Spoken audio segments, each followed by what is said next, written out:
It's Lucy Litch, and this is Tiny House Conversations. It's the Australian-based podcast where I interview experienced tiny houses, tiny builders, and adventurers in the tiny world so you can discover how to create, build, and transition into tiny life.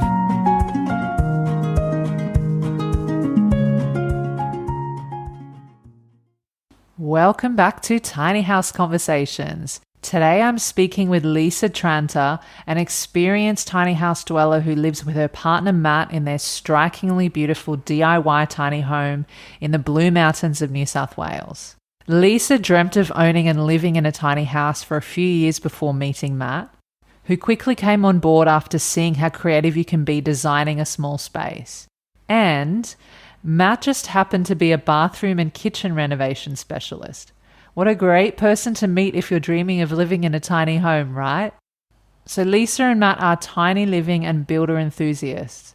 They built their first tiny home in 2018 and currently have plans to develop concept shipping container homes to allow more people to experience small space living and to expand the public awareness of tiny homes. And in this episode, we talked about the types of materials Lisa and Matt used in their tiny build and where they source their materials from, what they do for heating, cooling, and storage in their tiny home. We also talked about some non-negotiable features that were important for them to include in their home, what living in a tiny house has done for their relationship, the challenges of living in a small space, and much more. Now let's go hang out with Lisa. Welcome back to Tiny House Conversations. And Lisa, thanks so much for being here. Hey, thanks for having me. It's a pleasure to be here. Absolutely. Pleasure to have you. So, you currently live in a beautiful tiny home with your partner, Matt, in the Blue Mountains of New South Wales. And I'd love if we're able to start by having you, take us back to where your tiny house story really started and what inspired you both to want to build a tiny house together? Yeah, so it all kind of started with me. I was living at home with my parents. I didn't really want to live with them forever, but the housing market was just a bit too much for one single person to kind of cope with. So I found tiny houses and started looking them up and sort of following the movement a bit, following YouTube videos and some of the stuff that they put on in America. I think there's a couple of shows over there that they put up. And I just started following that on Instagram, Facebook, things like that. And then when I met Matt, our first date was virtually me nonstop talking about tiny houses and how I wanted to build one or at least buy one. 6 months after we started dating, he's just like, let's build a tiny house. I'm like, okay, cool. Where do we start? And he goes, well, there's this cool block of land. I'm like, cool. We looked at that and we purchased it. And then, yeah, it all came together from there. Bought the trailer, started looking at materials and what we sort of wanted it to look like and how it wanted to be visually. And then we sort of got into the nitty-gritty of how it's going to be laid out, what's important to either of us, and we started designing from there. Wow, I love that. And I feel like it's a common story where, a lot of people seem to turn to this idea of living in a tiny house or building a tiny house as an alternative way of, something that's way more cost effective than, the traditional route of getting a mortgage and a regular home and all those types of things. And so, yeah, it's really nice to know that this way is available for a lot of people.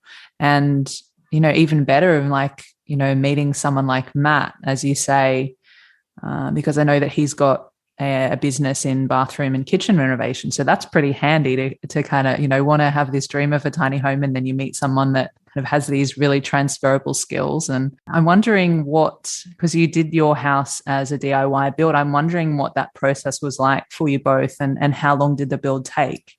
Yeah, so definitely handy having Matt with the skills he does, as I have zero building skills. So I guess the DIY side of things is he had sort of an idea in mind, or structural engineering idea in his mind about how it was all going to come together. We sat and debated on whether we do a steel frame or a wooden frame, eventually sort of agreeing on the wooden frame, purely because that's what he's worked with in the past. It's easy to get, and should we do need to change anything in the framing section of the build, we were able to really easily with the wooden frame, whereas with steel or metal framing, if we wanted to change something, that was harder to do. Then we sort of went through a design for the interior, sort of focusing on the things that were important to the two of us and sort of agreeing on what materials we wanted to use. Once that design was complete, we wanted wood, Matt wanted marble, we wanted a real bathroom with tiles. We wanted to avoid anything that was going to have a lot of wear and tear, because the intent was for this house to last a long time. And I think also you mentioned with going with the wooden frame versus the steel. So I guess the other thing would be is that it's lighter. So having to kind of come under or within the weight restrictions of the tiny house and all of that. That's another, I think, positive aspect of that too, because it seems to be, at least from the research that I've done and speaking to different people and what's out there online, it seems to be more common that people are doing using the wooden frames, I think. And in terms of the materials you were talking about, did you source all new materials? Were there any salvage materials that you used? Yeah, we tried to salvage as much as we could. Because everything had to be custom made to fit into the house, it was tricky to find stuff though. So kitchen cabinets, those sorts of things you couldn't do. Like the stairs needed to be custom built. The most of the bathroom needed to be custom built. We did manage to, our entire floor minus the tiles was recycled timber from an old factory in Redfern. There was a guy down in Picton, Camden area, who basically just pulled up old floors out of factory units and houses and pretty much anything old. And so you went into his yard and there was just wood, all kinds of wood. There was big sleepers, which would have been awesome, giant railway sleepers. He had wood from flooring, all different types, hardwood, pine, whatever. And yeah, we managed to salvage, I think there was 15 square meters of that or more. It was huge. There was a huge amount. So we managed to use all of that in the house, and then our shelving, which is on the walls, the treads for the stairs, that's all the same wood. There was a lot of it. Yeah, that's amazing. What size is your home? So we have roughly 22 square meters on the ground floor, and then we have 16 square meters in loft space, give or take. So it's quite large in terms of square footage. Our length is 9 meters, and that's because the front of the house is over the drawbar. We sort of built with the intention of not moving the house at all, or if we did, it would only move a short distance, and we would still need professionals to come and help us. Tiny houses aren't great travelers, so even if they're sort of built for that, they're not really meant to go too far. So we were a little bit more generous with our size, purely because we purchased the land that we wanted to put it on, and we were not really intending on moving it too far, if at all. Yeah, absolutely. I think it's because it seems to be on the larger end of some of the other tiny houses. But I mean, it makes sense if you're going to stay there for a long period of time and having that little bit of extra space. And I know that your loft height is quite functional too, because it allows you to be able to actually stand up on your loft, which I think not every tiny home does that. And I think that's a really good feature and a good thing to think about it long term too, especially people are a little bit older, or as you're aging, or even just for long-term health.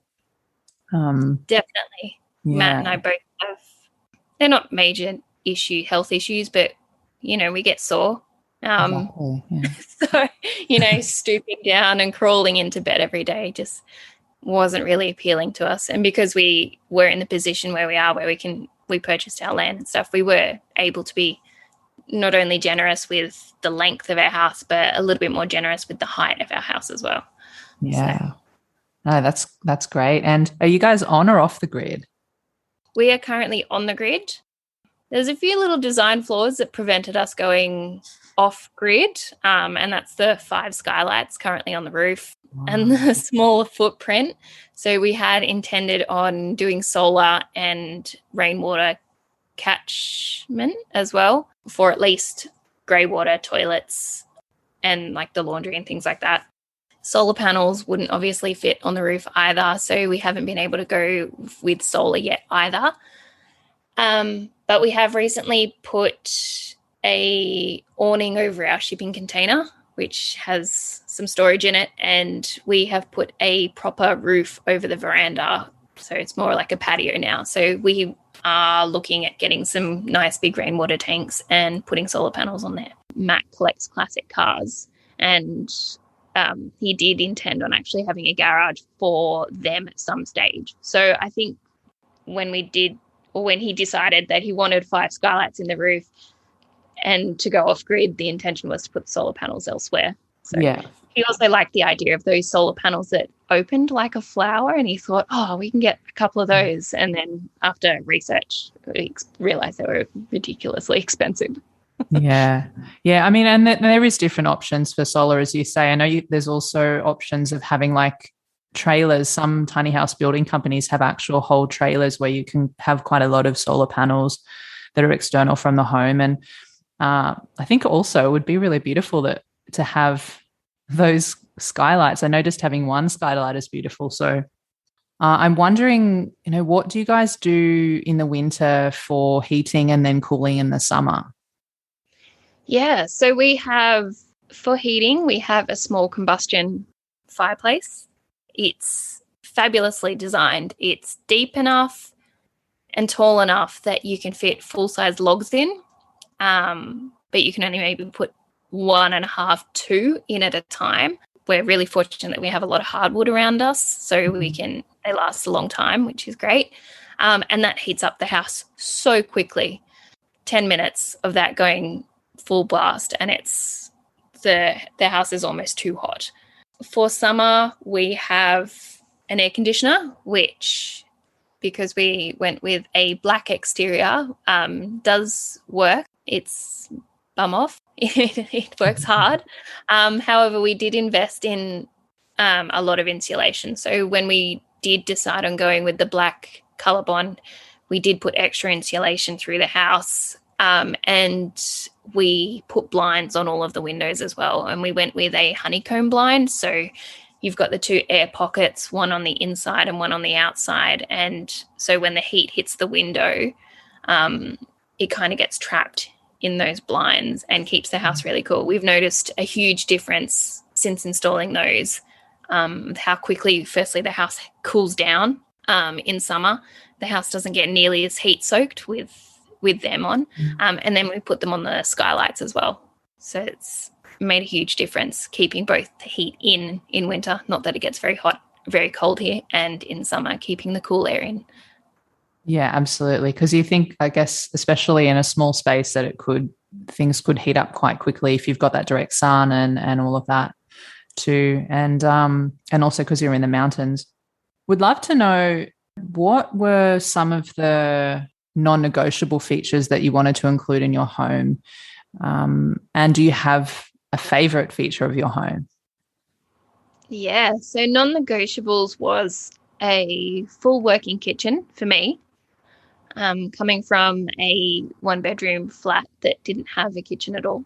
So that was a non-negotiable for me. I wanted oven, stove, the whole thing. And then for Matt, a non-negotiable was a nice bathroom and standing height in the bedroom. I agree with all of that. And I feel like that's going to be very similar for me too. I think it's important to, from what I've heard, because my tiny house isn't going to be built until later this year, but from what I've heard a lot of people say, and just from asking different people, it's like, think about those things that are really important to you, and what do you value the most, and where are you going to spend most of your time if you're in the home, and all of those kinds of things, and see if you can and build your design around that. So that's cool that you're able to kind of compromise and put in, what was really important for both of you. So yeah, that's great. And yeah, do you have a favorite feature or aspect of your home, or something that you really love? I really love all of the windows. Mm. I think in a small space, not only do you have to sort of think about what's important in terms of design and what you're actually going to use versus what you think you might use, but being in a small space like this, you need to take into account how it's going to make you feel if you are stuck inside, say, for 3 days in rain. So having as many windows as we have, I think makes a huge difference, because on a wet, horrible day, you can open up all the blinds and you still get a lot of light. And then on a really nice day, I'll open up all the doors and all the windows, and it feels less like a tiny house and more just a house with a big outdoor space. They suck in summer when it gets really hot because they have to heat up very quickly, hence the honeycomb blinds. But on a really beautiful day when it's not super hot, it's awesome. It's probably my favorite feature. Yeah, that's great. And I think it would be a matter of also, it's like it brings the outside in too. So because you're in such a nice space where you're parked, and then you can see the trees and the sky and all of that, and then to be able to have that through the windows, and then also being in a small space kind of forces you to be outside a bit more anyway. And what are you guys doing for storage in your home? Yeah, so we have a fair bit of storage actually inside the house. Under the bed, there's a load of storage. We both have individual wardrobes. The stairs are storage, but there's only so much that you can kind of store in there. You kind of only store everyday regular household items. We have our laundry, which is exterior to the house, that's got a lot of our recycling and our bins and our laundry goods. But we also have a shipping container as well, which is storage basically for all the stuff that doesn't fit in a tiny house, but you still need. So I've got horses. So all my horse gear is in there. We both enjoy snow sports. So snowboards, skis, all that sort of stuff is in there. Gardening equipment, mowers, whippersnippers, all that sort of stuff is stored in that container, because it's just not going to fit in the house. And we don't really want it in the house as well. Like, you don't want it to be too cluttered with all your other bits and bobs. Yeah, for sure. Someone that I spoke to recently kind of made the joke of tiny house, big shed for all the other things that you store, like even tools and all the stuff that you're talking about too. I think it's really cool actually to be able to, especially if you've got the space, is like you have your tiny home and then you can build other things around it that can be functional for storage, and even like an entertainment area, like on a deck, and those types of things too. So, yeah.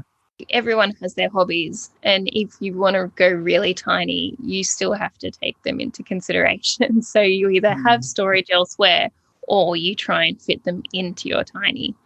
And you're either going to love that or you're absolutely going to hate it because it ends up too cluttered. Yeah, definitely. And just going back to your build, so I'm wondering, what was one of the biggest struggles during the building process? Yeah, so the biggest struggle Matt and his guys had was bracing the house. One of the things that we kind of regret doing is having the big double doors at one end of the house. They are, I think they're 8 foot.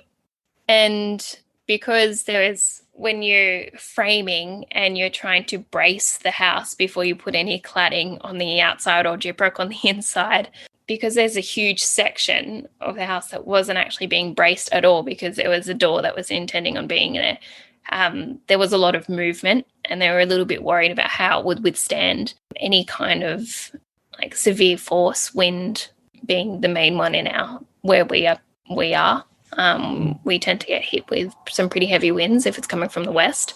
So they had a lot of difficulty bracing because of that door. But once they got the cladding on the outside, it ended up holding it all together really, really well. So we don't really have any movement at all, even in strong winds now. But it was a concern at the time, for sure. Yeah. Well, that's great to hear. That it's all worked out. And now I'm wondering as well, what was the overall cost of your home? So we never actually, like, all the bills got paid, obviously, but we never actually sort of sat down and worked it all out. But thankfully, we got a lot of stuff through Matt's business. He was able to use a lot of stuff that wasn't necessarily, that was left over from other jobs that he's done. So that sort of kept our budget down a little bit. And because we did a lot of the labor ourselves, whether Matt was here on his own doing the work or we had friends or family coming to help, we kept the cost down a little bit as well. But we estimate we spent 90,000 or around that. So you built something really, really beautiful and modern. And yeah, I think we're probably on the more expensive end of the market, particularly for a DIY, because you can buy virtually a tiny house off the shelf for less than what we did to build it, with a lot of the fittings and fixtures already done and dusted and in and secure and things like that. So I think we're on the more expensive side, but for the quality that we put into it, like our kitchen was custom built by a kitchen cabinet guy. We've got a marble, well, fake marble, but marble bench top. We've got our bathrooms fully tiled.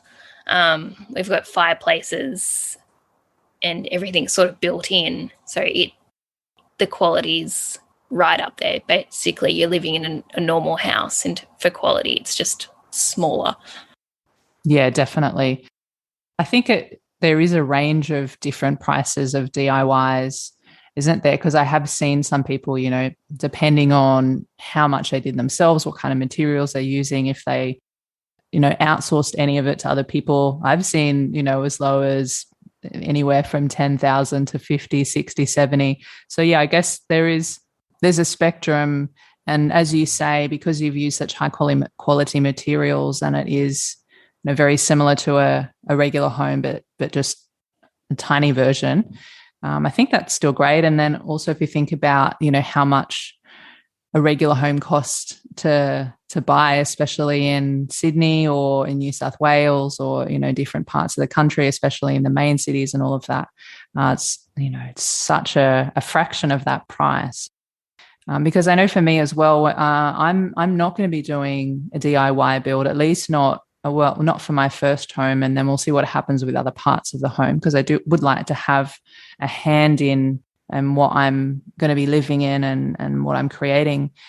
But it seems to be that a lot of the building companies, especially in the last couple of years with everything that's been going on, the price has gone up quite a lot. So it could be over 100,000 for some homes, depending on obviously the features and the size and the materials and all of that. So I think, what you guys did with that amount is really great.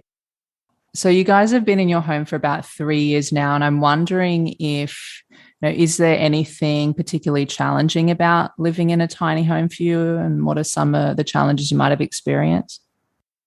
Since I've been working from home since March 2020, basically, we have noticed that there's nowhere really private for us to do separate things. And that's been kind of challenging. Particularly Matt's really busy with his own business right now, and he's getting home. He either stays at the office and comes home late, and I've finished working, and he stays at the office, finishes work there, and then comes home, and then we're together, and that's fine. But on the days that he does come home early and then intends on working at home as well as me, our phone calls tend to cross over, which has been interesting and annoying. So I think having a separate room that we could either both escape to make our phone calls or finish our workday would have been a lot nicer.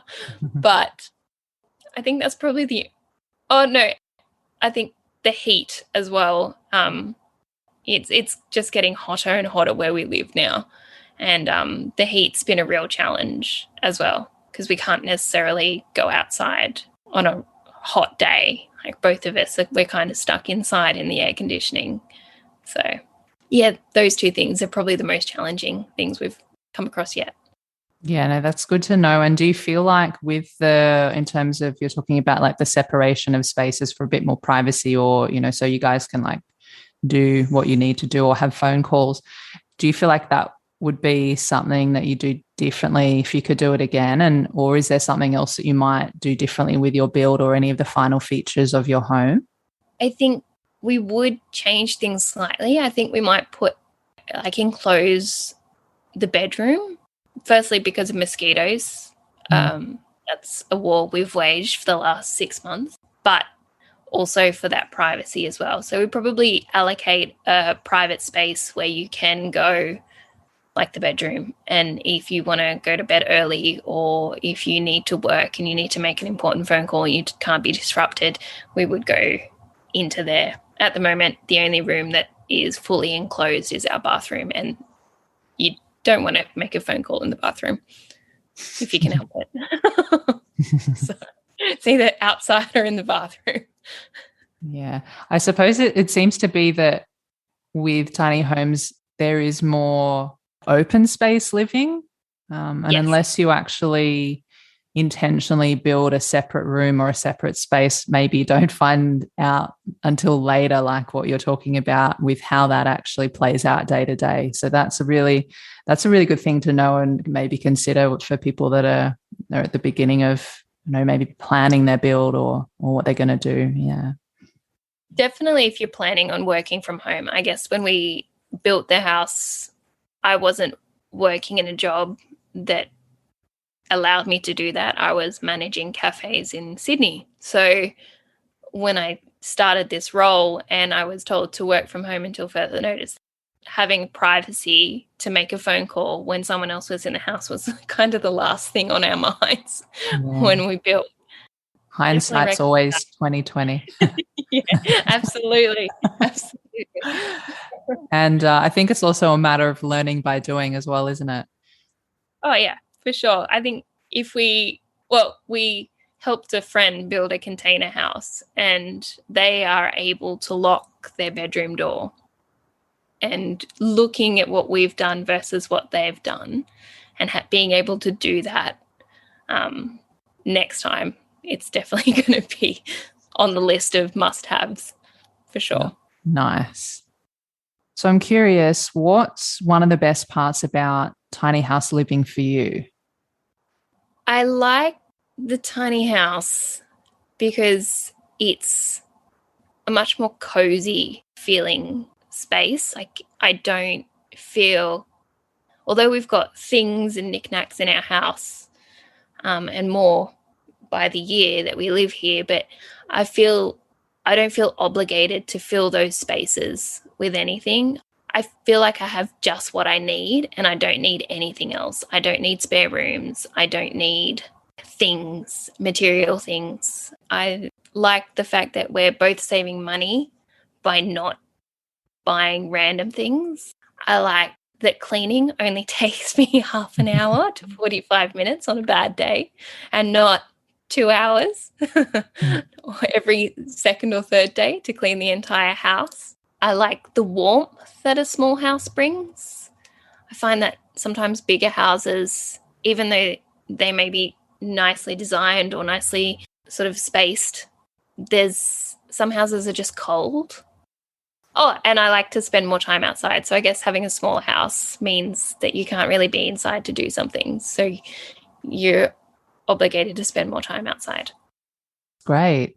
And I really loved what you said about not needing to fill extra space and not needing to buy extra things, and I guess living within your means essentially is what you're saying. So only really having what you need. And I resonate with that a lot, because I feel like even before being interested in tiny homes for years, I've always been this kind of minimalist and living by those types of principles of having I mean, we all have things that we enjoy and, you know, our comforts and those types of things. There's definitely nothing wrong with any of that.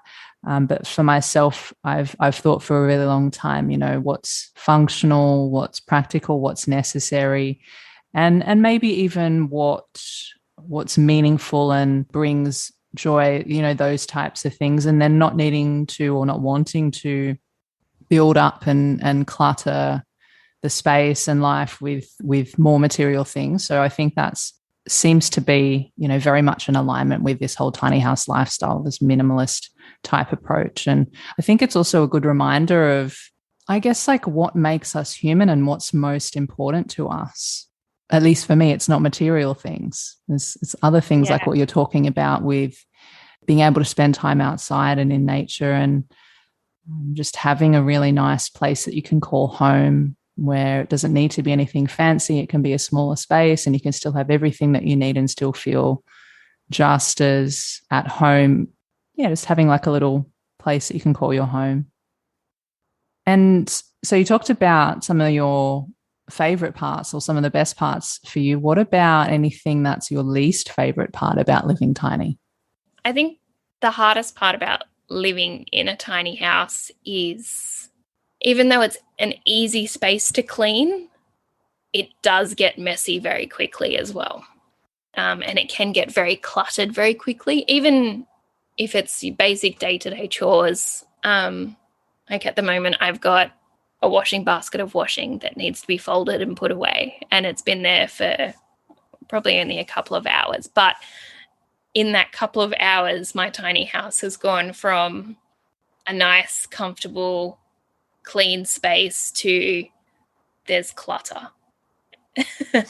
I find that really difficult and something I don't enjoy, like being able to having that there.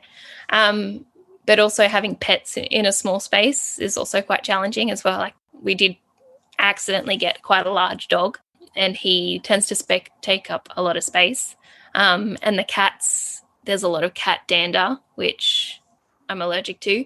So, you know, having that small space, we do get very messy and very cluttered very, very quickly, given the chance. I guess it's almost like there's nowhere to hide, is there? No, in there's the no small space. like, we've got a wardrobe and you can only shove so much stuff in there before it starts to come back out again. So, yeah, it's probably the hardest part, I think. Yes, it's like a dance. Yeah, just getting used to having things having its place, and yeah, there's always things to adjust to, I suppose, depending on your situation. And you know, I'm wondering as well, there's two of you living there. What has living in a small space like your tiny home done for your relationship? Yeah, I think for our relationship, it's allowed us to be physically close without the obligation to be at each other all the time as well. Like we are forced to sit beside each other in the house, but we can do two different things. Whereas I think if we were living in a normal house, we would be physically apart as well as being, I guess, mentally apart as well. And I think being in the small space, we're very comfortable being next to each other but doing two totally different things, whether one's watching television and I'm listening to a podcast or reading a book or something like that. I like that about the tiny and what it's done to our relationship. I feel like it can, and it does occasionally put a bit of strain on our relationship, particularly with also being in that small space. Having the washing sitting on the floor bugs one of us, say, more than the other person. And that can kind of create a little bit of tension if you already had a rough day at work or whatever and you come home and the chores aren't done, or there's something on the floor that could have been picked up and put away. It kind of puts a little bit more tension on the relationship there. So it definitely has its perks. But I guess you'd encounter that in even a normal house as well. Yeah. And have you found that because you are living in a small space, that, you know, if there is anything that comes up, any tension or friction or anything like that, that it almost forces you to unpack it and deal with it there and then, or in a shorter time frame, because maybe there's not necessarily elsewhere for you to maybe take some time apart and separate and go through your own process and then come back together and talk about it. I mean, I guess you can go for a walk and stuff as well, but yeah, I'm just wondering what that aspect is like. Yeah, definitely makes us tackle those things a lot sooner than I think we would normally if we were living in in a bigger house. Because yeah, like you said, you aren't able to escape. You're still in the same kitchen. You're still in the same lounge room. You're still in the same bedroom.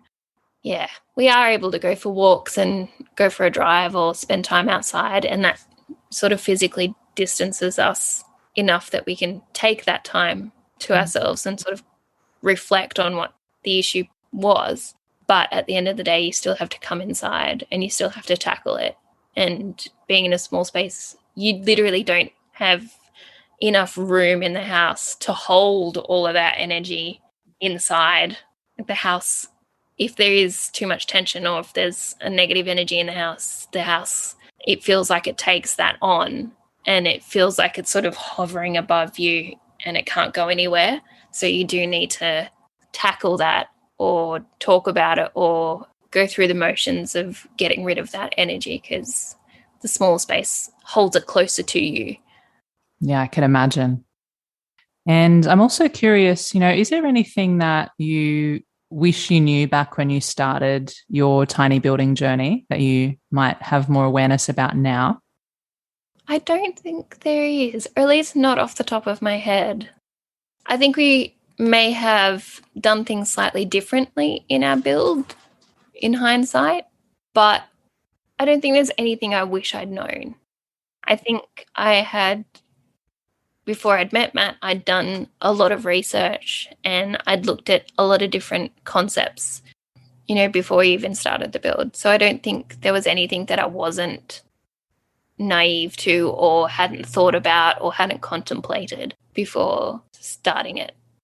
That's great.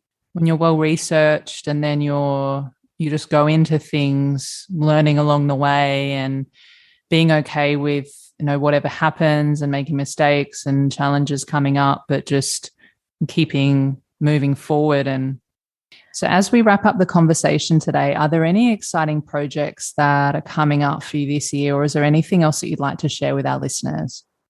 Yeah, so Matt and his company, Hobbs Bathrooms, they have a really fancy new show home close to us, where it's going to have a bunch of concept bathrooms, kitchens, laundries, or pretty much anything basically building related.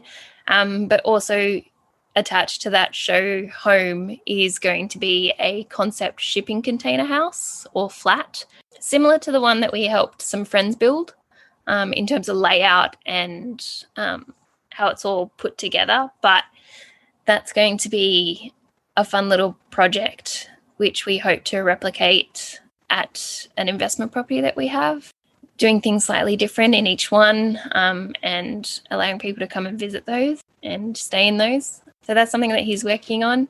I'm just doing my own thing, not really doing much in terms of tiny house work at the moment. I have other stuff going on, but yeah, just sort of doing these sorts of interviews and trying to get tiny houses on the mainstream more so than they already are. Yeah, definitely. And I have seen them popping up a little bit more in the mainstream, and hopefully that continues to happen so that more people know that of this option, because I think there's a lot of people struggling out there when it comes to homes and even just the finances of living. So I'll link to everything in the show notes, and I'll include the link to Matt's bathroom and renovation company. So you guys are building shipping containers to have on your land as like accommodation for people to be able to come and stay in? Yeah, so the original concept plan, which is joined to the show home that Matt's building, will sort of be an example of what can be done, in terms of how well it can be done and the quality of materials and things like that. And you're not necessarily restricted with height, weight and length in the same way that you are with the tiny house. So for someone who's looking for something a little bit more permanent, that's a great concept. The ones that we'd love to put on our other block of land is for people to, try before they potentially buy. If you've got a partner or family who potentially sitting on the fence and not sort of supporting you or not into it as much as say you are, it's an opportunity for you guys to go and stay in it for a couple of days to a week and actually see what it's really like living in a small space. Yeah, sometimes it's not until you actually go and experience something. And I guess this is like anything in life, right? It's not until you go and experience it for yourself that you're like, oh, you have this a deeper insight into what something could be like. Because I know from the outside, it can be for a lot of people. I even saw this come up on a Facebook comment the other day on a tiny house page, and someone said, would anyone actually choose to live in a tiny house or a small space if it wasn't out of necessity? Obviously, there are people that do that, and then there can be that perception of, well, why would anyone want to go do that if they didn't have to? So I think it's cool to be able to give people a taste of that and see what it's like. And it's not going to be for everyone, but it's really nice to try before you buy, or even to just, I guess, get other people more in the know about all of this. Yeah, I think also it's based on, obviously, everyone's seen our tiny house and the quality and the, I guess, luxury, if you want to, I put that in air quotes there, like luxury tiny houses, like these are going to be concept houses. So Matt really wants to push the boundaries with how far you can go in terms of luxury inside a really small space. And when you sort of think about design and livability, because I think a lot of tiny houses, particularly, I guess, those holiday ones you often see on Instagram and things like that, like they're amazing. They're absolutely incredible. But to live in them on a long-term basis, they may not be as, say, functional as something that's designed to be lived in like that. Yeah, cool. And Lisa, where can people find and connect with you guys online? We have, obviously, our Instagram. It's at tailored_tiny_co. We have a Facebook page, but they're not necessarily monitored all the time. So the best way to get in touch with us is to go to our website and shoot us an email. We have a contact us section there. If you are interested in anything that Matt's doing, you can just check out Hobbs. You'll be able to see any updates there. He's got Instagram, Facebook, and obviously his website there as well. So he's got multiple showrooms. And what's the website address for Hobbs Group? It's www.hobbs bathroom. Hobbs Bathroom. We'll look it up Hobbs. And I'll put it in the show notes if anyone wants to check it out. Yeah, that's fine. Yeah, Perfect. I don't know that one off. I'm sorry. That's so fine. That's so fine. We'll put it in the show notes for later. All good.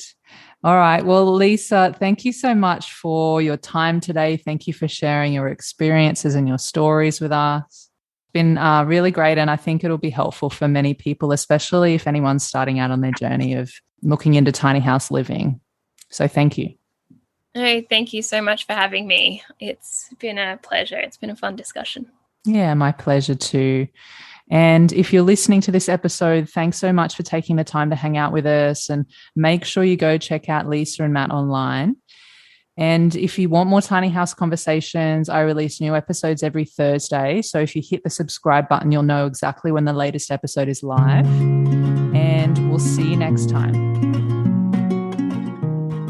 Hey, Tiny Lifers, thanks so much for listening. And before you go, one of the best ways to support this podcast is to share the love. That way I can keep bringing you more valuable tiny house conversations to help you on your own tiny journey. So make sure you head over to Apple Podcasts or wherever you're listening to this episode and leave a 5-star rating and review. Thanks so much in advance. I appreciate you, and see you in the next session.